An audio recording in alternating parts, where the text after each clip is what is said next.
And we thought it was just the content. It's not the content. You thought they weren't interested in school. That couldn't be the case as well. And this goes true for their parents who walk through the door, who may not present themselves in a scholarly way.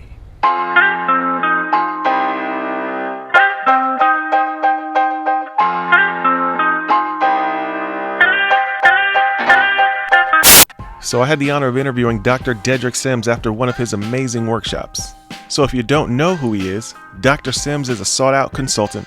He speaks to crowds of educators across the country on issues of education, equity, and working with young boys of color. My name is Dedrick Sims, and I am the CEO of the Sims Felder Foundation. We're based in Denver, but we have footprint in 9 different states. Summit Schools is one of our new partners. And so we're here doing some diversity, equity, and inclusion work. So here's the part where I'll just let him break down his educational background. Undergraduate in biology with a minor in chemistry. Master's number 1 is secondary science education. Master's number 2 is instructional design and development. And PhD in instructional design and development as well. I'm an underachiever. I have 1 degree. No. One of the first things that stood out to me was when you spoke about, was it toxic stress? Yeah, so we started out talking about your body's reaction to trauma, and your body, especially trauma that causes you to go into fight or flight mode. And if it's prolonged trauma, like if it's, say there's a dog there, and the dog is just not running by, but it's like really trying to attack you, and it's prolonged, then cortisol is released, and the cortisol then impacts the ability of the prefrontal cortex to actually go through logical executive thinking. And so it puts you in this reaction mode. And when you are in that mode for a long time, that's trauma, that stress turns into what we call toxic stress. See, we are fighting our bodies all the time. And as educators and teachers, we are putting students in positions that they can't win. And if you're not aware of what they're going through physiologically, then you continue to ask them to be in situations, whether it's the content, whether it's what the walls look like, whether it's the curriculum, whether it's whatever you're talking about, you put them in a situation that where if it doesn't align with who they are personally and also culturally, it puts them in a state of trauma. We talked about that today in the context of when we're talking about our students of color, and if they are in education environments that put them in a traumatic state for long periods of time, whether it's a 60-minute classroom or it's 12 years in the K-12 system, that their ability to execute at their highest cognitive level is impacted. The impact of that toxic stress typically shows up in behaviors, right? It's, discipline issues, or it's shrinking away from, assignments, or it's not having healthy relationships even amongst peers as a kid. And so before we start to punish those behaviors, I think that we have a responsibility as educators and as professionals to find out what could be the underlying reason for these behaviors in the first place, or the way this kid interacts in the first place. And when you do that, then you're able to get to the root of what the issue is, and as a school system or a school or an entity, start to create some experiences or create some solutions that will help deal with this toxic stress. We know right from wrong. We know oppression versus non-oppression. That's not complicated at all, but it's complex because it involves, listen now, I'm about to say something, it involves people's identity. One of the recurring themes that I heard you speak about, it was microaggression, also words matter. Yeah. Words matter, even when it comes to your name, how it's pronounced. Yep. Don't allow someone to pronounce your name wrong just because they don't know how. Let them take the time to learn. If you can say whatever Vygotsky. Yeah, if you can say that, then you can say my name. Yep. Right? Why do words matter? Man, words matter because words put you in a frame of typically how to view or treat somebody. Like, for example, if you view, a population of, there used to be this term where they called, black men, black boys, endangered. Words matter. That's why I don't call students, call it at risk. At risk of what?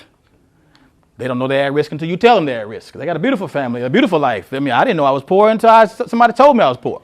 Call it what it is. It's underserved. That's a true adjective. Underserved, underexposed, underaccessed. So when you think of an endangered species, right, your first thing is to either you're going to protect it, save it, Right. So now you're going into an environment trying to save something that don't need to be saved. They need to be respected. Yeah. They need to be looked at for as who they are as individuals. Yeah. And this is where we get this term in our community, our neighborhood around the white savior complex. This is going to come in. I'm gonna come in and save you because something's wrong, because you're in danger, because you're at risk, right? All those things matter because it tells someone how to treat you. Yeah. And so, those words matter. And when you have a school that a lot of teachers, and they may not be teachers of color, think that they're serving at-risk kids, like at risk for what? Right. Right. Like define it, right? At risk to not graduate because of blah blah blah blah blah. Like define it, right? Because words matter. I heard a story. They're talking about Jay-Z and Tupac and the way that the words shaped their lives. And when you think about Tupac, and I love Tupac, like Pac's my boy, but everything was about death, right? It's like how long they gonna mourn me, right? I'm ready to die. Like it was bury me a G, and so everything was about that. Yeah. I'm preparing to die. Don't stand next to me. I'm suicidal. Yeah. And then what happened to him? Death. Death knocked on his door. Meanwhile, people call Jay-Z egotistical, pompous. Wow. I just made the connection. Always talking about material, and then what? And then now look what he said, right? I mean, he even said in one of his songs, oh, there we go again, talk about endo again. Yep, I can't hold it in. I'm surprised I got so much dough to spend. Now he's a billionaire. Just go ahead and drop the mic. My mic is dropping. Dropping jewels all day. That's for free. You're basically saying words matter so much. Look at Tupac, who was an icon, who everybody, adored and worshiped. Look at Jay-Z. No matter what you say, words mattered. He talked about death, he got death. Jay-Z since day one has been, people call him braggadocious, and he's trying to get to a Millie. Then he was trying to get to a Billy, and then he was talking about Sandro Pay and all these places people didn't understand. And his journey continued. And he's got all that. And he got all of it. Your life leans in the direction of your thoughts and words. Your words create your thoughts, or your thoughts create your words, and then your words manifest itself. And your life leans in that direction, whether you know it or not. So if we can get our kids to continue to talk about positive things and moving in the right direction, if we can keep that on their lips, then it eventually becomes reality. The term was Second Street. Second floor bully. Second Street. Second floor bully. Second Street bully is somebody else that grew up. I know, right? I know that guy. You got emotional when speaking about the second floor bully. Can you explain to those who weren't there what the second floor bully is and why you got emotional? Yeah, so it was me having a conversation and talking about, there was a time when I was in Texas and I was observing a teacher. And the teacher had, mainly Latinos in the classroom, but there was some white students in the classroom as well. And they were going over a homework assignment, and the teacher was going back and forth about what was right, what was wrong, and why it wasn't wrong or right. And I noticed this difference between the way that she interacted and responded to the Latino students and versus the white students. And so whenever a white student would give an answer and maybe it was wrong, the teacher really took her time to explain to the student why it was wrong and kind of led them through a process, through a quality education process to where they understood why they got what they got and, why it should have been something different. But when it came to the brown kids or the Latino kids, there was a lot of excuses and excusing and saying, that's okay, it's fine, or half answers were correct. There was never that same kind of rigorous conversation and debate to help them to really understand what the concept was. A skeptical teacher cannot teach a kid. Not in truth, not with fidelity. Not for the real why. You're teaching them because it's a transactional experience. I must teach, you must learn, you're here, I got a lesson plan, I got to give it to you. And if you don't get it, sorry. Mm-hmm. And at the end of the classroom, when all the kids were gone, I walked up to the teacher and I said, I noticed something. Can you help me understand why this may be? And I told her what I saw. And she said, come with me. And we walked over to the window on the second floor. And outside of the window was a playground where the kids kind of congregated. The way I walked, I didn't even expect them to be out there like that. Right, yeah. But the kids were out there playing around and congregating. And she was like, you see those kids? She's like, they're with migrant families, and this is not as important to them. Oh, and she said that as if she was telling me her name. It was her truth. I'm getting emotional right now, even think about it. It was her truth. They were written off already because of her truth. She wasn't being nefarious at all. It was her truth. That's who was in front of these kids.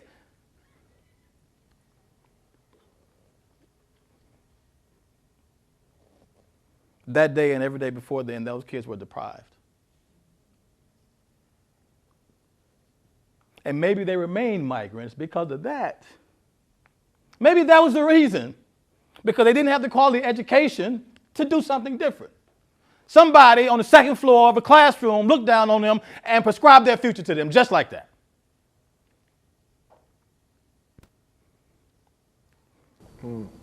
And she goes on to say about, her level of investment into these kids when they may or may not be here next week or whatever it is, Wow. right? And it broke my heart.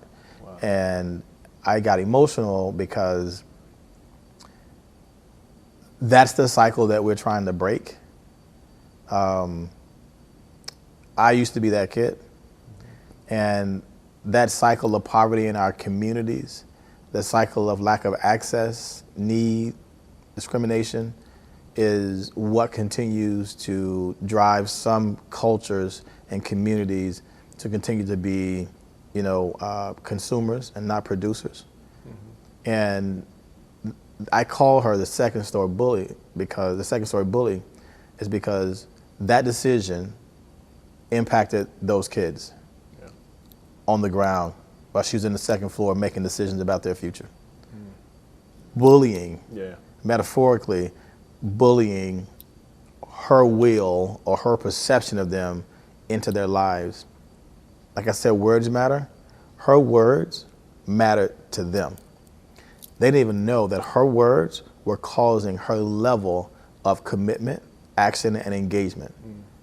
I saw it, stark difference in the classroom of what that commitment looked like for her white students versus her students who were Latino. Wow. When she opened her mouth and told me why, then her mindset informed it at that point. Wow. So I call it a second story bully. Wow. Yeah, had I heard that firsthand, I'd be, that's something that would make me emotional. Yeah. Yeah. And just to think about, it's not just a second, how many other floors? How many other schools? That's what I said. How many second story bullies are there or have been in the lives of certain kids? Mm-hmm. Right? It's just that same concept of determining whether you're worthy of my best as an educator, if you're worthy of me executing my craft in a way that's impactful. Right. Like that's not determined by anything other than maybe the stories you've heard about me, the stories that are passed down across your kitchen table, and the color of my skin. Like those are the three things that determine my future or that impacts my future. I ultimately determine it. But that impacts it makes it either harder or easier because of some hidden figure on the second floor. After a full day of being thoroughly impressed by the Dr. Sims workshop, the only remaining question I had was, what can we expect next from the Sims Fayola Foundation? For a long time, we have served kids in schools, and we've been pretty good with keeping kids out of the school to prison pipeline. Our programs have resulted in a greater than 60% reduction in school suspensions, greater than 60% reduction in negative discipline incidents in schools, and a greater than 60% reduction in truancies. 13,000 young men affected across the country, and those numbers are phenomenal. So we've been able to keep kids, for the most part, out of the school to prison pipeline. But because of all the things I talked about today, we know that there are circumstances where we find our kids of color, they find themselves in front of the judges, in jail, those things. And we can't give up on them. I mentioned earlier that there's nothing corrective about the correctional system, but organizations like ours can infuse that corrective perspective. And so I went out, wrote a grant, and received funding to be able to operate what I call our Sims Fayola Empowerment Zone, which is basically a diversion program. So for young men of color between the ages of 11 and 17 for young men, and then those from 18 to 25, if they find themselves in front of the court system and they have the ability to seek a diversion, right? They haven't murdered anybody or those kind of things where you just got to go to jail, right? But if they've been, say, involved in a domestic violence incident or something like that, or continued argument, and the judge says, you need some development around social-emotional learning or social-emotional skills. And then we are now an additional tool in the toolbox of the Denver criminal justice system to where instead of sending those boys to jail and continuing this overpopulation and this over-disciplining of young men and boys of color, they can send them to our program for 18 weeks. Wow. And if they finish our program, then their jail sentence is commuted. That's amazing. So we are developing their social-emotional skills, which undoubtedly caused them to be in that position in the first place, Absolutely. Right? Lack of self-awareness, lack of self-control, those things, right, that lead to other things that become criminal. Just born criminals, born ruthless, born lawless. Yep, it's a learned behavior, right? And unfortunately, a lot of it comes from a culture that's created to survive and not thrive. Yeah. And so that's one program. So super excited about that. We launched that program in January, actually. We will in January. Okay. So we're just going through the process now of hiring and creating curriculum. The second one is, when you think about our overall mission, which is to improve the life outcomes of young men and boys of color, and to increase the capacity of youth service professionals who work with them to deliver their programming and experiences through not only a gender, but also an equity lens. When you think about what that looks like, we have programming in schools to impact the young men, to get them to kind of change their locus of control, their center of why they exist. Yeah. We have programming for the parents of those young men to help them to be better advocates for their young men when they go into schools and be able to ask the right questions and those kind of things.